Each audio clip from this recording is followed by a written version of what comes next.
Kannada medium ಇದೆಯಾ, ಎಷ್ಟು defence ಇದೆಯಾ, ಸ್ಕೌಟ್ಸ್ ಅಂಡ್ ಗೈಡ್ ಯಾವುದಕ್ಕೆ ಎಲಿಜಿಬಲ್ ಇದ್ದಾರೆ ಆ ಎಲಿಜಿಬಿಲಿಟಿಗೆ ಎಸ್ ಆರ್ ಎಸ್ ಆದರೆ ರೂರಲ್ ಕ್ಲೇಮ್ಗೆ ಅವ್ರು ಸರ್ಟಿಫಿಕೇಟ್ ಪ್ರೊಡ್ಯೂಸ್ ಮಾಡಬೇಕಾಗುತ್ತೆ. ಈಗ ಫಸ್ಟ್ ಈಗ ಸುಮ್ಮನೆ ರೂರಲ್ ಅಂತ ಸೆಲೆಕ್ಟ್ ಮಾಡಿದೀವಿ. For example Kannada medium select ಮಾಡ್ತೀವಿ. ನೆಕ್ಸ್ಟ್ ಫಾರ್ ಎಕ್ಸಾಂಪಲ್ ಸ್ಪೋರ್ಟ್ಸ್ ಅಂತ ಸೆಲೆಕ್ಟ್ ಮಾಡ್ತೀವಿ. So for all these special categories ಅಂದ್ರೆ ಈ ಸಲ ನಾವು ಈ ತರ ಸ್ಪೆಷಲ್ ಕ್ಯಾಟಗರೀಸ್ ಅಲ್ಲಿ ಇನ್ಕ್ಲೂಡಿಂಗ್ ರೂರಲ್ ಕನ್ನಡ ಕೂಡ ನಾವು ಸ್ಪೆಷಲ್ ಕ್ಯಾಟಗರಿ ಟ್ರೀಟ್ ಮಾಡಿದೀವಿ. So you have to just say yes or no here. ಈ ಫಾರ್ಮಲ್ ಅಷ್ಟೇ ಇಂಪಾರ್ಟೆಂಟ್. ಇಲ್ಲಿ ಸೇವ್ ಅಂತ ಮಾಡ್ಬೇಕು ನಾವು. ಇಲ್ಲಿ ಹಿಂದಿನ ಶೀಟ್ ಅಲ್ಲಿ ಯಾವ ಕ್ಲೈಮ್ಸ್ ಮಾಡಿದಾರೋ ಆ ಕ್ಲೈಮ್ಸ್ ಮಾತ್ರನೇ ಅವರು ಡಾಕ್ಯುಮೆಂಟ್ ಅಪ್ಲೋಡ್ ಮಾಡಬೇಕು. ಫಾರ್ ಎಕ್ಸಾಂಪಲ್ ಇವಾಗ ನಾನು ಯಾವ್ದೋ ಒಂದು ಕ್ಲೈಮ್ ಬಿಟ್ಟೋಗಿರ್ತಾರೆ ಹುಡುಗರು, ಮತ್ತೆ ಬರ್ಬೋದು, they can change it. So next ಅಂತ ಹೋದಾಗ ಆಟೋಮ್ಯಾಟಿಕಲಿ NCC ಬಂದಿರುತ್ತೆ. ಸೊ ಅಪ್ರೋಪ್ರಿಯೇಟ್ ಡಾಕ್ಯುಮೆಂಟ್ ನ ಅಪ್ಲೋಡ್ ಮಾಡಬೇಕು. NCC sports scouts and guides verification will be done from Bangalore. ಅಂದ್ರೆ ಹುಡುಗರು ಯಾರೋ ಬರೋ ನೆಸೆಸಿಟಿ ಇಲ್ಲ. Everything will be done through online. Rural Kannada ಮಿಕ್ಕಿ ಎಲ್ಲ ಸ್ಪೆಷಲ್ ಕ್ಯಾಟಗರೀಸ್ ಏನ್ ಮೆನ್ಷನ್ ಮಾಡಿದೀವಿ excluding NCC sports scouts and guides ಇದಿಷ್ಟನ್ನು ಬಿಟ್ಟು ಮಿಕ್ಕ ಎಲ್ಲಾ ಸ್ಪೆಷಲ್ ಕ್ಯಾಟಗರಿ ವೆರಿಫಿಕೇಶನ್ ಕಾಲೇಜ್ ಹಂತದಲ್ಲೇ ಮಾಡಬಹುದು. So how it will see later. So next, so we have to upload a document ಏನಾದ್ರು ಹುಡುಗ ಅಪ್ಲೋಡ್ ಮಾಡಿಲ್ಲ ಅಂದ್ರೆ it will not be considered. So upload ಅಂತ ಮಾಡಿದಾಗ ಚೂಸ್ ಫೈಲ್, ಎಲ್ಲ PDF ಇರಬೇಕಾಗುತ್ತೆ. ಎಲ್ಲ PDF file I'll just take one random PDF file and I'll upload it. So upload ಆಗಿದೆ, ರೂರಲ್ ಅಪ್ಲೋಡ್ ಆಗಿದೆ. ಸೈಜ್ ಹೇಳಿ. So size it is maximum 1 MB. Maximum size of a PDF file is 1 MB. ಇವಾಗ ಒಂದು rural certificate ಒಂದು 2-3 ಕಡೆ ಆಗಿದ್ರೆ 1 to 7 ಒಂದು ಕಡೆ ಆಗಿತ್ತು, 8 to 10 ಇನ್ನೊಂದು ಕಡೆ ಆಗಿತ್ತು. 2 ರೂರಲ್ ಸರ್ಟಿಫಿಕೇಟ್ ತಪ್ಪು ಮಾಡಿ ನೀವು ಅಪ್ಲೋಡ್ ಮಾಡಬೇಕಾಗಿದೆ. ಸಪರೇಟ್ ಅಪ್ಲೋಡ್ ಮಾಡಕ್ಕಾಗಲ್ಲ. ಒಂದೇ ಫೈಲ್ ಇರಬೇಕಾಗಿದೆ ರೂರಲ್. 2 ಸರ್ಟಿಫಿಕೇಟ್ ರೂರಲ್ ಸರ್ಟಿಫಿಕೇಟ್ ಇತ್ತು, 1 to 7 and 8 to 10 ಎರಡನ್ನೂ ನೀವು PDF ಕ್ಲಬ್ ಮಾಡಿ ನೆಕ್ಸ್ಟ್ ಅಪ್ಲೋಡ್ ಮಾಡಬೇಕಾಗುತ್ತೆ. ಈಗ ರೂರಲ್ ಕನ್ನಡ ಒಂದೇ ಬರುತ್ತೆ. ಇಲ್ಲ ಅದು ಬೇರೆ. ಕನ್ನಡ ಮೀಡಿಯಂ ಇರಲ್ಲ. ಸೊ ಅದೇ ರೂರಲ್ ಸೈಡ್ ಕನ್ನಡ ಮೀಡಿಯಂ ಆ ಕೇಸಲ್ಲಿ ಈಗ ಹಳ್ಳಿ ರೂರಲ್ ಸೈಡ್ ಅಲ್ಲಿ ಮಕ್ಕಳು ಓದಿ ಕನ್ನಡ ಮೀಡಿಯಂ ಅಲ್ಲಿ ಓದಿದ್ರೆ ಒಂದೇ ಸರ್ಟಿಫಿಕೇಟ್ ಬಂದ್ರೂ ಕೂಡ ಕನ್ನಡಗೆ ಅವರು ಅದೇ ಡಾಕ್ಯುಮೆಂಟ್ ಮತ್ತೆ ಅಪ್ಲೋಡ್ ಮಾಡಲೇಬೇಕು. So this a very important instruction. Kannada medium rural certificate ಒಂದೇ ಸರ್ಟಿಫಿಕೇಟ್ ಬಂತು ಅಂದ್ರೆ but software doesn't know about that. PDF file ಅಲ್ಲಿ ಏನು ಕಂಟೆಂಟ್ ಇದೆ ಅಂತ ಗೊತ್ತಾಗಲ್ಲ. ಸೊ ಡಾಕ್ಯುಮೆಂಟ್ಸ್ ಅಪ್ಲೋಡ್ ಮಾಡ್ತೀವಿ.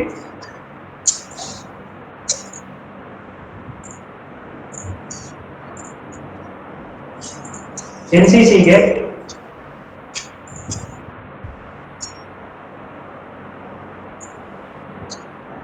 ಡಾಕ್ಯುಮೆಂಟ್ ಅಪ್ಲೋಡ್ ಮಾಡಾಗಿದೆ. Next important step is view ಮಾಡಬೇಕಾದ್ರೆ he can download. This is from the student's perspective. So ಇಲ್ಲಿ ಹುಡುಗ ಓಪನ್ ಮಾಡ್ತಾನೆ. So there will be some data.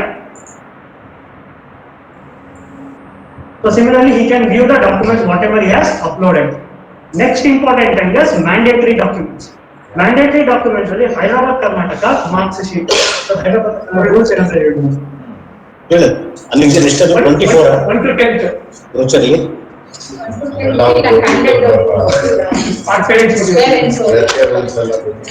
ಅಲ್ಲ. ಹೈದರಾಬಾದ್ ಕರ್ನಾಟಕಕ್ಕೆ ಸಂಬಂಧಪಟ್ಟಂತೆ ನಮ್ದು ಅನೆಕ್ಸರ್ 17 ಅಂತ ಇದೆ ನೋಡಿ. ಅಲ್ಲಿ ಬೇರೆ ಬೇರೆ ನಮೂನೆಗಳಿದಾವೆ. ನಾವು ವಿದ್ಯಾರ್ಥಿಗಳು ಹೈದರಾಬಾದ್ ಕರ್ನಾಟಕ ಸ್ಥಳೀಯ ಸಂಸ್ಥೆಗಳಿಗೆ ವ್ಯಾಸಂಗ ಮಾಡಿದ್ರೆ ಅವರ ವ್ಯಾಸಂಗ ಪ್ರಮಾಣ ಪತ್ರನೇ ಸಾಕು ನಮಗೆ. ಅವ್ರ ಹೈದರಾಬಾದ್ ಕರ್ನಾಟಕ ವಿದ್ಯಾರ್ಥಿಗಳಂತ ನಾವು ಪರಿಗಣಿಸ್ತೇವೆ. ಆದ್ರೆ ಕೆಲವರು ಪೋಷಕರು, ತಂದೆ ಅಥವಾ ತಾಯಿ ಹೈದರಾಬಾದ್ ಕರ್ನಾಟಕ ಸ್ಥಳೀಯ ಅಭ್ಯರ್ಥಿಗಳ ಅಂದ್ರೆ ಅಲ್ಲೇ ಓದಿದ್ದ ಅಂದ್ರೆ ಅವ್ರದ್ದು ವ್ಯಾಸಂಗ ಪ್ರಮಾಣ ಪತ್ರ ಅಪ್ಲೋಡ್ ಮಾಡಿದಾಗ ಅವ್ರ ಮಕ್ಕಳು ಕೂಡ ಈ ಮೀಸಲಾತಿಯನ್ನು ಪಡಿಬಹುದಾಗಿದೆ. ಅಂತ ಸಂದರ್ಭದಲ್ಲಿ ತಂದೆ ಅಥವಾ ತಾಯಿದು ಅವರು ವ್ಯಾಸಂಗ ಪ್ರಮಾಣ ಪತ್ರ ಅಪ್ಲೋಡ್ ಮಾಡ್ಬೇಕಾಗುತ್ತೆ. ಕೆಲವರು ಸರ್ಕಾರಿ ನೌಕರರು ಇರ್ತಾರೆ, ಸರ್ವಿಸ್ ಅಲ್ಲಿ ಇರ್ತಾರೆ, ಅವರಿಗೆ ಡಿಪಾರ್ಟ್ಮೆಂಟ್ ಹೆಡ್ ಒಂದು ಸರ್ಟಿಫಿಕೇಟ್ ಕೊಡ್ತಾರೆ, ಇವರು ಹೈದರಾಬಾದ್ ಕರ್ನಾಟಕ ಸ್ಥಳೀಯ ಅಭ್ಯರ್ಥಿ ಅಂತ ಕೊಡ್ತಾರೆ. ಅಂತ ಸರ್ಟಿಫಿಕೇಟ್ ಹಾಕಿದ್ರು ಕೂಡ ಅಂತಹ ವಿದ್ಯಾರ್ಥಿಗಳು ಹೈದರಾಬಾದ್ ಕರ್ನಾಟಕ ಮೀಸಲಾತಿನ ಪಡಿಬಹುದಾಗಿದೆ. ಇಲ್ಲಿ ನಾವು annexure A, annexure B, CDE ಅಂತ 4 ಕೊಟ್ಟಿದ್ದೇವೆ. 4ರಲ್ಲಿ ಯಾವ್ದಾದ್ರು ಹಾಕ್ಬೋದು ಅವರು. ವಿದ್ಯಾರ್ಥಿಗಳು ಅಲ್ಲೇ ವ್ಯಾಸಂಗ 10 ವರ್ಷ ನಿರಂತರವಾಗಿ ಮಾಡಿದ್ದಲ್ಲಿ ಆ ವಿದ್ಯಾರ್ಥಿಗಳು study certificate itself will become a claim for Hyderabad Karnataka. Sir ಈಗ ಮಾರ್ಕ್ಸ್ ಶೀಟ್ ಅಂತ ಬಂದಾಗ SSLC ಮಾರ್ಕ್ ಶೀಟ್ ಅಂತ ಈಗ ಇರೋದಿಲ್ಲ. ಅಟ್ಲೀಸ್ಟ್ ಸ್ಟೇಷನರಿ ಶಾಪ್ ಅಲ್ಲಿ ಒಂದು ಶೀಟ್ ತಗೊಂಡು ಅದ್ರಲ್ಲಿ ಬರೆದ್ರು ಕೂಡ ಸ್ಕೂಲ್ ಹೋದ್ರೆ ಪ್ರಿನ್ಸಿಪಲ್ ಸೈನ್ ಹಾಕಿ ಸ್ಕೂಲ್ ಓಪನ್ ಇರೋದು ಗೊತ್ತಿಲ್ಲ. So for time being, let the candidate upload even the internet downloaded copy also, but it should be self-attested by the candidate. Candidate self-attest ಮಾಡಿ ಡಾಕ್ಯುಮೆಂಟ್ ಅಪ್ಲೋಡ್ ಮಾಡ್ತಾರೆ. So nodal centre ಅಲ್ಲಿ ಆ document ನ verify ಮಾಡಬೇಕು. But once again admission time ಅಲ್ಲಿ ಹುಡುಗರಿಗೆ seat allotment ಆಗಿ ಯಾವ್ದಾದ್ರು ಕಾಲೇಜ್ ಆಗಿರ್ಬೋದು, ವೆರಿಫಿಕೇಶನ್ ಆಗಿ ನೋಡಲ್ ಸೆಂಟರ್ ಅಂತಲ್ಲ, ಯಾವ್ದಾದ್ರು ಕಾಲೇಜ್ ಆಗಿರ್ಬೋದು, ಅಲಾಟ್ಮೆಂಟ್ ಆದ್ಮೇಲೆ ಮತ್ತೆ ಅವ್ರು ಏನೇನೆಲ್ಲ ಡಾಕ್ಯುಮೆಂಟ್ ಅಪ್ಲೋಡ್ ಮಾಡಿದ್ದಾರೆ they have to cross check it once again. Okay.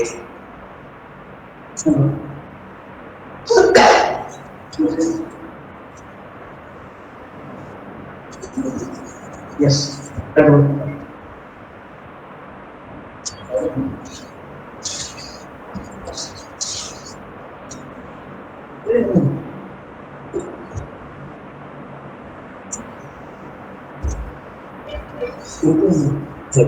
Sir ಈಗ ಇದು ಮ್ಯಾಂಡೇಟರಿ ಡಾಕ್ಯುಮೆಂಟ್ಸ್ ಅಂತ ಹೇಳಿದ್ದೀವಿ. ಮ್ಯಾಂಡೇಟರಿ ಅಂದ್ರೆ ಹೈದರಾಬಾದ್ ಕರ್ನಾಟಕ ಇಲ್ಲೇ ಬೇಕು ಅಂತ ಇಟ್ ಇಸ್ ಮೆನ್ಷನ್ ಮಾಡಿದ್ದೀವಿ 371J is applicable and all the PDFs should be in and all the documents should be in PDF format only. Next photo, ಹುಡುಗ ಫೋಟೋ ಅಪ್ಲೋಡ್ ಮಾಡಬೇಕು. ಫೋಟೋದ ಸೈಜ್ ಬಂದ್ಬಿಟ್ಟು 20 KB to 50 KB. ಸೊ ಒಂದು sample upload ಮಾಡಿದ್ದೀವಿ.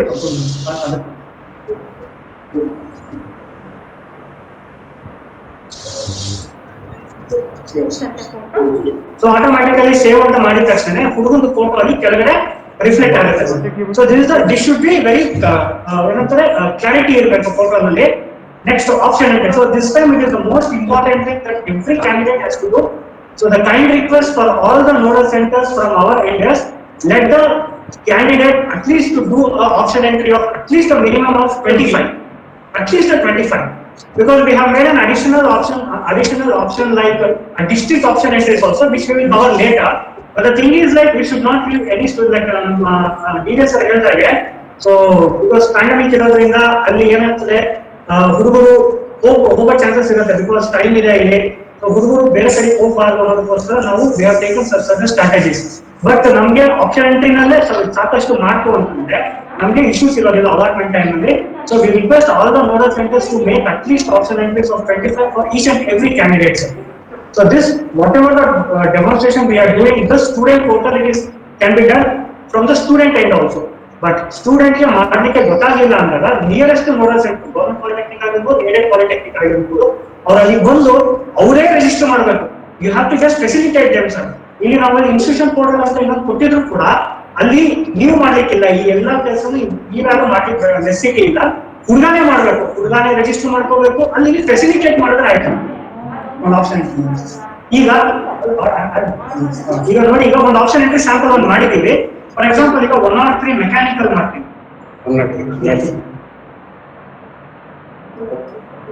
103 mechanical. So sir ಈಗ obviously it's government polytechnic, aided government course, aided ಕೋರ್ಸ್ಗೆ ಸರಕು ಸಿಗಲ್ಲ ಅನ್ನೋ ಕಾನ್ಸೆಪ್ಟ್ ಇಲ್ಲ. ಇಲ್ಲಿ ಪ್ರಯಾರಿಟಿ ನಂಬರ್ ಆಡ್ ಮಾಡಬೇಕು. ಅಂದ್ರೆ it is similar to our option entry of KEA. Your option entry first priority is the highest priority. So 103 mechanical will be considered first for the allotment and then 102 CS. Add.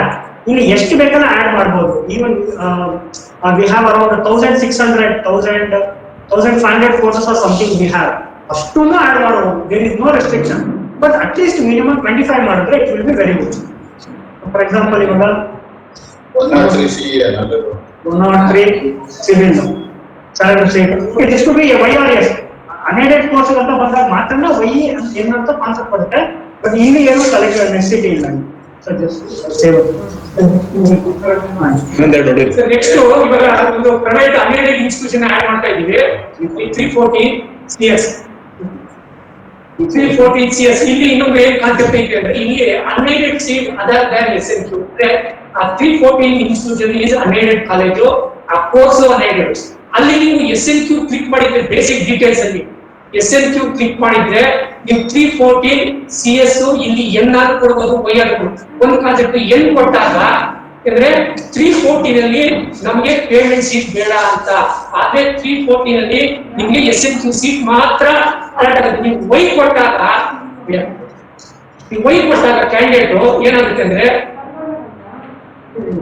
Y ಕೊಟ್ಟಾಗ ಅವನಿಗೆ SNQ seat ಇದ್ರೆ SNQ seat allot ಆಗುತ್ತೆ. In case SNQ seat ಇಲ್ಲ ಅಂದ್ರೆ ಆ ಕಾರಣದಲ್ಲಿ payment seat allot ಆಗುತ್ತೆ. ಅದೇ ಹುಡುಗರು ಇದು ಎಂಟ್ರಿ ಮಾಡುವಾಗ ಕರೆಕ್ಟ್ ಆಗಿ ಎಂಟ್ರಿ ಮಾಡಬೇಕು. ಅವನಿಗೆ SNQ ಸೀಟ್ ಬೇಕಾ ಅಥವಾ ಪೇಮೆಂಟ್ ಸೀಟ್ ಬೇಕಾ? SNQ ಸೀಟ್ ಮಾತ್ರ ಬೇಕು ಅಂದ್ರೆ ಈ 314 ಅಂತ ಎಂಟ್ರಿ ಮಾಡಿ ಅಲ್ಲಿ ಅನ್ಎಡೆಡ್ ಸೀಟ್ ಅದಾದ್ರೆ SNQ ನೋ ಕೊಡಬೇಕು. Y ಕೊಟ್ಟಾಗ ಆಟೋಮೆಟಿಕ್ ಆಗಿ SNQ ಸೀಟ್ ಅಲಾಟ್ ಆಗುತ್ತೆ ಅಥವಾ ಪೇಮೆಂಟ್ ಸೀಟ್ ಅದು ಅಲಾಟ್ ಆಗುತ್ತೆ. ನೆಕ್ಸ್ಟ್ ಇಸ್ ಆಡ್ ಮಾಡೋದು ನೆಕ್ಸ್ಟ್ ಆಡ್ ಮಾಡೋದಂದ್ರೆ C priority can be which order save ಅಂತ ಮಾಡಿದ ತಕ್ಷಣ ಸೇವ್ ಆಗೋಗ್ಬಿಡುತ್ತೆ. ಸೊ ಆರ್ಡರ್ ಇಲ್ಲಿ ಬಂತು. ಸೊ ಫಸ್ಟ್ ನಾವು 103 ಮೆಕ್ಯಾನಿಕಲ್ ಎಂಜಿನಿಯರಿಂಗ್ 103 ಸೊ 102 CS 99 ಅಂತ ಆಮೇಲೆ just change to 5. So for example ಈಗ ಸರ್ ನನಗೆ 102 ಅದು ಡಿಲೀಟ್ ಆಗುತ್ತೆ ಸರ್. ಡಿಲೀಟ್ ಮಾಡಿದ್ರೆ ಯಾವುದೋ ಒಂದು ರೀಸೆಂಟ್ ಅಂತ ಡಿಲೀಟ್ ಆಗುತ್ತೆ. ಸರ್ ನನಗೆ ಈಗ 314 CS ಬೇಡ ಸರ್. 314 CS ಬೇಡ ಅಂದ್ರೆ 0 ಅಂತ ಮಾಡಿ ಅಪ್ಡೇಟ್ ಮಾಡಬೇಕು.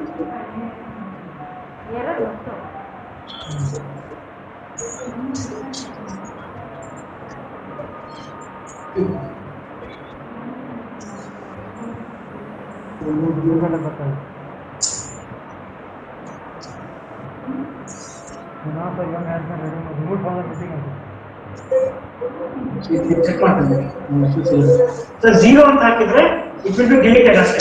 ಅದು ಅಂದ್ರೆ ಆ ಆಪ್ಷನ್ ಎಂಟ್ರಿ ಡಿಲೀಟ್ ಆಗುತ್ತೆ ಅಷ್ಟೇ. ಅಂದ್ರೆ ಆ ಆಪ್ಷನ್ ಎಂಟ್ರಿ ನನಗೆ ಬೇಡ ಅಂತ ಹುಡುಗಂತ ಯಾವ್ದು ಬೇಡವಾ you will just enter it as 0 ಅಷ್ಟೇ. So next is option districts. So ಈಗ ಆಪ್ಷನ್ ಡಿಸ್ಟ್ರಿಕ್ಟ್ಸ್ ಅಲ್ಲಿ ಹುಡುಗ ಫಾರ್ ಎಕ್ಸಾಂಪಲ್ ಈಗ ಗುಲ್ಬರ್ಗಾದಲ್ಲೇ ಇರ್ಬೋದು, ಬಟ್ ಅವನು ಕಡಿಮೆ ಆಪ್ಷನ್ ಎಂಟ್ರೀಸ್ ಮಾಡಿರ್ಬೋದು. ಫಾರ್ ಎಕ್ಸಾಂಪಲ್ ಮೆಡಿಕಲ್ ತುಂಬಾ ಕಡಿಮೆ ಇರಬಹುದು, ಆಪ್ಷನ್ ಎಂಟ್ರೀಸ್ ಬರೀ 5 ಆಪ್ಷನ್ ಎಂಟ್ರೀಸ್ ಮಾಡಿರ್ತಾರೆ. ಸೊ ಅವನಿಗೆ ಸೀಟ್ ಸಿಗೋ ಸಾಧ್ಯತೆಗಳು ಸ್ವಲ್ಪ ಕಡಿಮೆನೆ. ಸೊ ಅವಾಗ ಏನ್ ಮಾಡ್ತಾರೆ, I can select any of the districts similar to the option entries.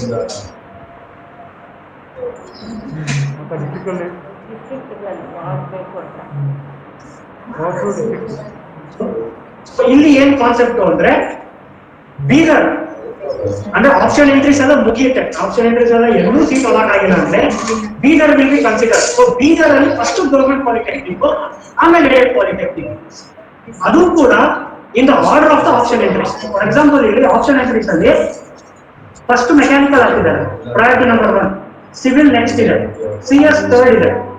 So and one more CS ಇದೆ, ಫಿಫ್ತ್ ಆಪ್ಷನ್ ಎಂಟ್ರಿ. ಇಲ್ಲಿ ಏನಾಗ್ತದೆ, ಡಿಸ್ಟ್ರಿಕ್ಟ್ ಅಲಾಟ್ಮೆಂಟ್ ಆಗ್ಬೇಕಾದ್ರೆ ಫಸ್ಟ್ ಬೀದರ್ ಅಂತ ಇದೆ. ಬೀದರ್ ಅಲ್ಲಿ government polytechnic Bidar. Government polytechnic ಅಲ್ಲಿ ಹುಡುಗ ಯಾವ್ದು ಫಸ್ಟ್ ಓಪನ್ ಮಾಡಿದ್ದಾರೆ, mechanical course. So government polytechnic Bidar ಅಲ್ಲಿ ಮೆಕ್ಯಾನಿಕಲ್, ಸಿವಿಲ್, ಎಲೆಕ್ಟ್ರಾನಿಕ್ಸ್ ಏನೇನ್ ಕ್ಲೈಮ್ ಮಾಡಿದ್ರೆ ಆರ್ಡರ್ ನಲ್ಲಿ ಅಲಾಟ್ಮೆಂಟ್ ಹೋಗುತ್ತೆ. ಬೀದರ್ ಪಾಲಿಟೆಕ್ನಿಕ್ ಗವರ್ಮೆಂಟ್ ಪಾಲಿಟೆಕ್ನಿಕ್ ಸಿಕ್ಕಿಲ್ವಾ, ಬೀದರ್ ಅಲ್ಲಿ ಬೇರೆ ಯಾರನ್ನ aided polytechnic aided course will be considered. So with all these things, he will be satisfied with three districts. ಇದಾದ್ಮೇಲೆ he has to freeze the application. Freeze ಅಂದ್ರೆ ಅವ್ರಿಗೆ ಯಾವುದೇ ಚೇಂಜಸ್ ಮಾಡ್ಲಿಕ್ಕೆ ನಾನೆಲ್ಲ ಅಪ್ಡೇಟ್ ಮಾಡಿದ್ದೀನಿ, ನಾನು ಇನ್ನೇನು ಮಾಡಿಫಿಕೇಶನ್ಸ್ ಇಲ್ಲ. ಮಾಡಿಫಿಕೇಶನ್ಸ್ ಮಾಡ್ಬೇಕಾದ್ರೆ ಫ್ರೀಸ್ ಮಾಡಬಾರ್ದು. ಸರ್ ನಾನೇನೋ ಕ್ಲೇಮ್ ಡಾಕ್ಯುಮೆಂಟ್ಸ್ ಅಲ್ಲಿ ನಾನು ಫಾರ್ ಎಕ್ಸಾಂಪಲ್ ಈಗ ನಾನು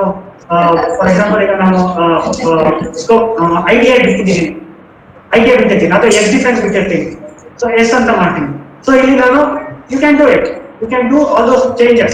So ಇಲ್ಲಿ ಕ್ಲೇಮ್ ಡಾಕ್ಯುಮೆಂಟ್ಸ್ ಅಂತ ಬಂದಾಗ ಸೊ ಡಿಫೆನ್ಸ್ ಡಾಕ್ಯುಮೆಂಟ್ ಅಪ್ಲೋಡ್ ಮಾಡ್ತಾರೆ ಅವರು. ನೆಕ್ಸ್ಟ್ ಫ್ರೀಸ್ ಮಾಡೋಕಂದ್ರೆ ವ್ಯೂ ಒಂದು ಫ್ರೀಸ್ ಮಾಡುತ್ತೆ. ಈಗ ಬೇರೆ ಕಡೆ ವ್ಯೂ ಒಂದು ಸಬ್ಮಿಟ್ ಅಂತ ಇರುತ್ತೆ, ವ್ಯೂ ಮಾಡಬಹುದು. ಅಪ್ಲಿಕೇಶನ್ ಸಬ್ಮಿಟ್ ಮಾಡಾದ್ಮೇಲೂ ಕೂಡ ಕೆಳಗಡೆ ವ್ಯೂ ನೆಕ್ಸ್ಟ್ ಫ್ರೀಸ್ ಅಂತ ಮಾಡ್ಬೋದು. ಅಲ್ಲ ಇಲ್ಲಿ ಫ್ರೀಸ್ ಮಾಡಿದ ತಕ್ಷಣ ವ್ಯೂ ಮಾಡಬಹುದು, ಡಾಕ್ಯುಮೆಂಟ್ಸ್ ವ್ಯೂ ಮಾಡಬಹುದು. ಅದೇ come back, they can come back, but upload ಮಾಡಿರ್ತಿಲ್ಲ. ಅದಕ್ಕೆ ಹೇಳಿದ್ನಲ್ಲ, ಫಸ್ಟ್ ವ್ಯೂ ಬಂದು ಆಮೇಲೆ ಫ್ರೀಸ್ ಅಂತ ಬಂದು ಮಾಡಬಹುದು. ಅದನ್ನ ಮಾಡ್ಬೋದು. ವ್ಯೂ ಮಾಡ್ಲಿ ಆಮೇಲೆ ಫ್ರೀಸ್ ಮಾಡಿ. ಅಲ್ಲ ಫ್ರೀಸ್ ಮಾಡಬಾರ್ದು, ಫ್ರೀಸ್ ಮಾಡಕ್ಕೆ ಮುಂಚೆ ವ್ಯೂ ಕೊಡು. ಮತ್ತೆ ಇದಾಗ್ತದೆ ವ್ಯೂ ಬಂದ್ರೆ ಏನಾಗ್ತದೆ, ಅವ್ನು ಫೈನಲ್ ಆಗಿ ನಾನು ಎಲ್ಲ ಸಬ್ಮಿಟ್ ಮಾಡಿದೀನಿ ಅಂತ ಅರ್ಥ ಆಯ್ತು. ನಾನು ಹೇಳಿದ್ದೀನಿ ಗೊತ್ತಾ, ಇಲ್ಲಿ ಸೇವ್ ಅಂತ ಫ್ರೀಸ್ ಎರಡು ಇದೆಯಲ್ಲ, ಮಧ್ಯದಲ್ಲಿ ವ್ಯೂ ಅಂತ ಒಂದು ಬಂದ್ರೆ ಎಲ್ಲ ಫ್ರಂಟ್ ಇಂದ ಎಲ್ಲ ತೋರ್ಸ್ಕೊಂಡ್ ಬರಂಗ ಅದೊಂದು ಮಾಡಿ ಅಂತೀರಿ. ಸೇವ್ ಪಕ್ಕದಲ್ಲಿ ವ್ಯೂ, ಆಮೇಲೆ ಫ್ರೀಸ್ ಅಂತ ಮಾಡಿದ್ರೆ ವ್ಯೂ ಮಾಡ್ತಾನೆ. ಏನೋ ಚೇಂಜಸ್ ಇದ್ರೆ ಚೇಂಜ್ ಮಾಡಿ ಫೈನಲಿ ಫ್ರೀಸ್ ಮಾಡ್ತಾನೆ. ಅದೊಂದು ಮಾಡಿ. So freeze application. ಸೊ ಇಲ್ಲಿ ಮೋಸ್ಟ್ ಇಂಪಾರ್ಟೆಂಟ್ ಸರ್ ಏನು ಅಂದ್ರೆ, ಹುಡುಗ ಏನಾದ್ರು ಅವ್ರ ಮನೆಗಳಲ್ಲಿ ವ್ಯವಸ್ಥೆ ಇದ್ದು ಹುಡುಗರಿಗೆ ಮಾಡ್ಬೋದು ಅಂದಾಗ they will do it from their end. ಅವರು ಮಾಡಿದಾಗ ದೇ ಶುಡ್ ನಾಟ್ ಸಬ್ಮಿಟ್. ಇಲ್ಲಿ ಒಂದು ಆಪ್ಷನ್ ಕೊಟ್ಟಿದ್ದೀವಿ, whether application was submitted at any nodal centre government or aided polytechnic. ಈಗ ಫಾರ್ ಎಕ್ಸಾಂಪಲ್ ಈಗ ಈ ಅಪ್ಲಿಕೇಶನ್ GPT ತುಮಕೂರಲ್ಲಿ ಅಪ್ಲೋಡ್ ಮಾಡ್ತಾ ಇದ್ದಾರೆ ಅಂತ ಅನ್ಕೊಳ್ಳೋಣ. So they have to click this check box and then they have to select Tumakuru. ಈಗ ಏನಕ್ಕಪ್ಪ ಅಂತಂದ್ರೆ, ಹುಡುಗ ತುಮಕೂರು ಪಾಲಿಟೆಕ್ನಿಕ್ ಅಂತ ಬಂದಾಗ ಅಲ್ಲಿ ಅಪ್ಲೋಡ್ ಮಾಡ್ತಾನೆ. ನಾವ್ ಈ ಚೆಕ್ ಬಾಕ್ಸ್ ಸೆಲೆಕ್ಟ್ ಮಾಡಿಲ್ಲ ಅಂದ್ರೆ ತುಮಕೂರಲ್ಲಿ ಯಾವ್ದಾದ್ರು ಗೌರ್ಮೆಂಟ್ ಪಾಲಿಟೆಕ್ನಿಕ್ ಅಥವಾ ಯಾವ್ದಾದ್ರು ಏಡೆಡ್ ಪಾಲಿಟೆಕ್ನಿಕ್ ಈ ಹುಡುಗನ ದಾಖಲೆ ವೆರಿಫಿಕೇಶನ್ ಹೋಗುತ್ತೆ, ತುಮಕೂರು ಪಾಲಿಟೆಕ್ನಿಕ್ ಬರೋದಿಲ್ಲ. ಸೊ ಹುಡುಗ ತುಮಕೂರು ಪಾಲಿಟೆಕ್ನಿಕ್ GPT ತುಮಕೂರು ಬಂದಿದ್ದಾರೆ, ಇಮಿಡಿಯೇಟ್ಲಿ ಇಸ್ ಡಾಕ್ಯುಮೆಂಟ್, ಬಿಕಾಸ್ ಅಲ್ಲೆಲ್ಲ ವೆರಿಫೈ ಮಾಡಿದ್ರೆ ನೀವು ಅಪ್ಲೋಡ್ ಮಾಡಿಸ್ತೀರಾ. ಮಾಡ್ಸಾದ್ಮೇಲೆ ವೆರಿಫೈ ಅಂತೂ ಮಾಡ್ಲೇಬೇಕು. ಇವಾಗ ವೆರಿಫೈ ಅಂದ್ರೆ somebody should give the consent, ನಾವಿದು ವೆರಿಫೈ ಮಾಡಿದೀವಿ ಅಂತ. ಆದ್ರೆ ಹುಡುಗಂದು ತುಮಕೂರು ಪಾಲಿಟೆಕ್ನಿಕ್ ಅಲ್ಲಿ ಇದ್ದು ಅವ್ನು ತಗೊಂಡೋಗಿ ತುರುವೇಕೆರೆ ಬಿತ್ತು ಅಂತಂದ್ರೆ candidate cannot go to Turuvekere once again.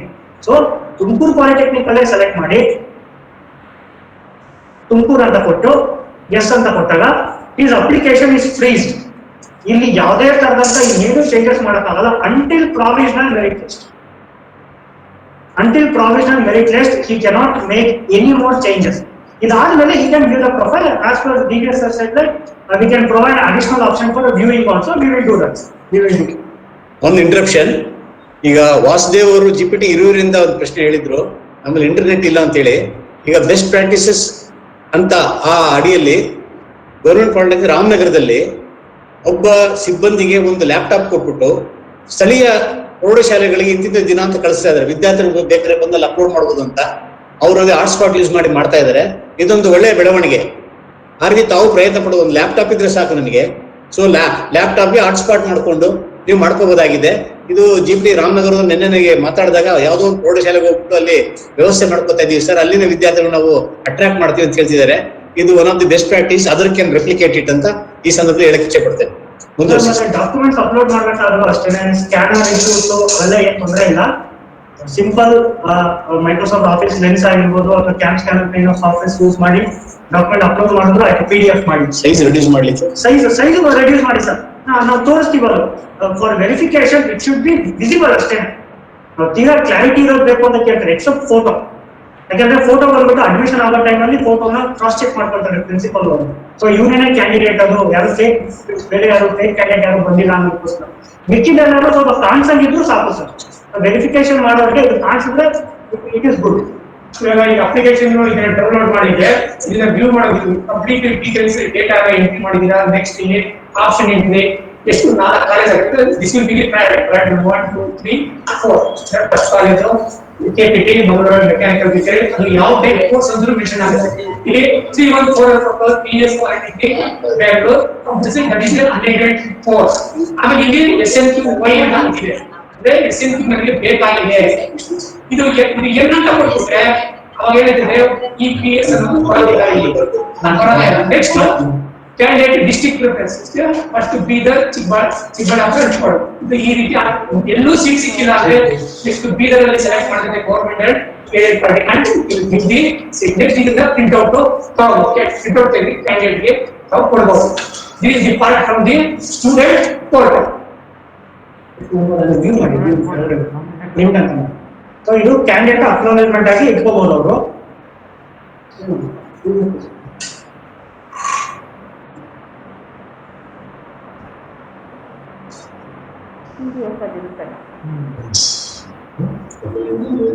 ನಾವು ಮೊಬೈಲ್ ನೋಡೋದು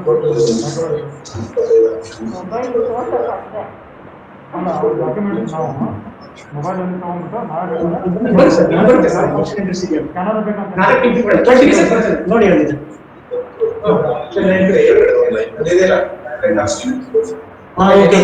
ಮಾಡ್ತೀನಿ. ಬರುತ್ತಾ ಇಲ್ಲ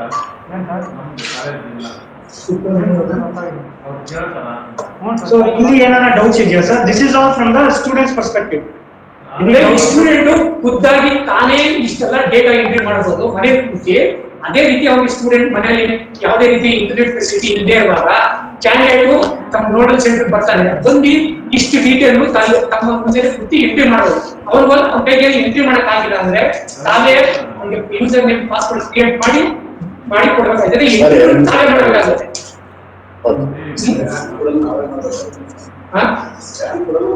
ಸ್ಕ್ಯಾನ್ ತಾವೇ ಮಾಡಬೇಕು, ಎಲ್ಲಾನು ಅಪ್ಲೋಡ್ ಮಾಡಬೇಕು. ಸ್ಕ್ಯಾನ್ ಮಾಡಿದಾಗ ಆಟೋಮೆಟಿಕ್ ಏನ್ ಮಾಡಬೇಕು, ಫೈಲ್ ನೇಮ್ ಒಂದು ರಿಜಿಸ್ಟರ್ ನಂಬರ್ ಹಾಕಬೇಕಾಗಿದೆ.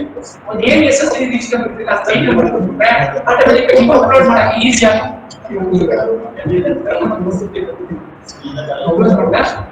ಸೊ ಏನಾರ ಡೌಟ್ಸ್ ಇದೆಯಾ ಸರ್ ಇದರಲ್ಲಿ? ಅಪ್ಲಿಕೇಶನ್ ಡೇಟಾ ಎಂಟ್ರಿ ಏನಾದ್ರು ಡೌಟ್ ಇದ್ರೆ ಕೇಳಬಹುದು.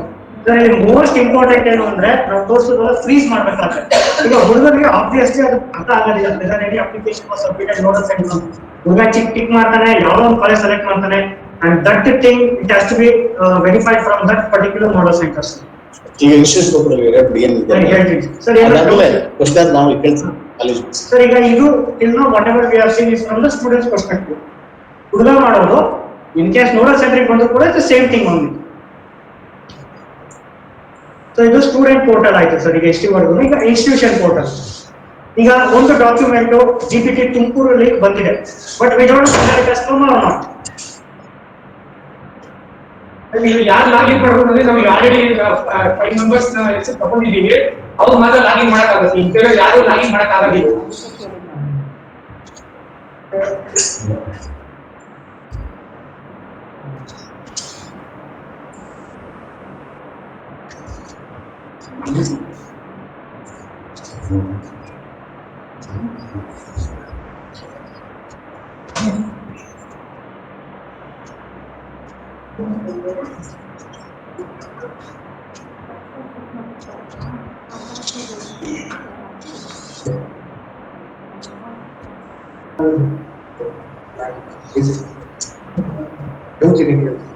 ಸರ್ ಅದು ಎಕ್ಸ್ಪ್ಲೇನ್ ಮಾಡಿ ಸರ್.